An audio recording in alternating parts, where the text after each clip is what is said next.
Hi കൂട്ടുകാരെ, ഇന്ന് നമ്മൾ ആനയെ വീണ്ടും അവിടെ തന്നെ വെച്ച് കണ്ടു. പക്ഷേ ഇന്നാൾ നമ്മൾ ദൂരെയാണെങ്കിൽ ഇന്ന് കുറച്ചുകൂടെ അടുത്തേക്ക് താഴേക്ക് വന്ന് ആന നിൽപ്പുണ്ട്. അപ്പോൾ ഇന്ന് നിങ്ങളെ നേരിട്ട് കുറച്ചുകൂടെ അടുത്തേക്ക് വെച്ച് ആന കാണിച്ചു തരാം. ആന തൊട്ടവിടെ മുകളിൽ നിൽപ്പുണ്ട്. ഞാൻ വണ്ടി സ്കൂളോട്ടം കഴിഞ്ഞിട്ട് കുറച്ച് താഴോട്ട് കൊണ്ട് ഇറക്കിയിട്ടിട്ടുണ്ട്.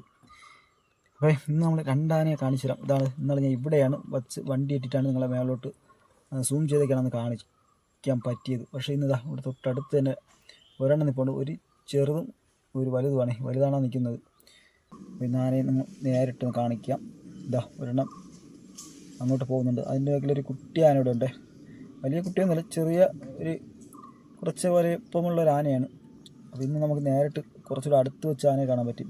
പക്ഷെ ഇന്ന് മാത്രമല്ല, മിക്ക ദിവസം വരുമ്പോൾ ആനയെ കാണുന്നതാണ്. പക്ഷേ ഇന്ന് ഞാൻ വിചാരിച്ചു ഇന്നാൾ ദൂരെ വെച്ചല്ലേ കാണിച്ചത്, ഒന്ന് അടുത്തേക്ക് വരുമ്പോൾ ഇത് കാണിക്കാമെന്ന് വിചാരിച്ചു. ഇപ്പോൾ ഒരാഴ്ച കൂടുതലായിരുന്നു ആന ഇവിടെ തന്നെ നിൽപ്പുണ്ട്.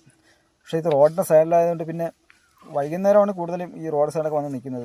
രാവിലെ ഞാൻ ഇതിലെയാണ് പിള്ളേരെ കൂട്ടാനായിട്ട് പോകുന്നത്. അപ്പോഴൊന്നും ഇവിടെ ചവിട്ടിയൊക്കെ ഇട്ടേക്കാൻ കാണാം, പക്ഷേ റോഡ് സൈഡൊന്നും കാണാനില്ല. പക്ഷേ വൈകുന്നേരം ഒരു 4:30 കഴിഞ്ഞ് വരുമ്പോൾ എല്ലാ ദിവസവും ഇപ്പോൾ ഒരാഴ്ച കൊണ്ട് ആന ഇവിടെ ഉണ്ട്. മിക്ക ദിവസം കാണുകയും ചെയ്യാം.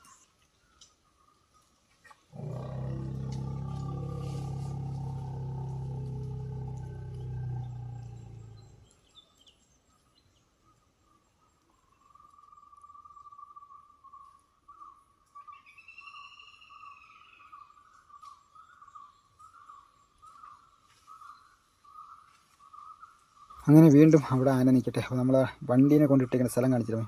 ഞാൻ അവിടെ നിന്ന് കുറച്ച് താഴോട്ട് ഇറക്കിയതോ, റോഡിലോട്ട് കുറച്ച് താഴെ ഇറക്കിയാണ് അവിടെ ഇട്ടിട്ട് മുകളിലോട്ട് വന്ന് നിങ്ങൾ ആ വീഡിയോ ഒക്കെ എടുത്ത് കാണിച്ചത്. അപ്പോൾ ടാറ്റ, ബൈ ബൈ.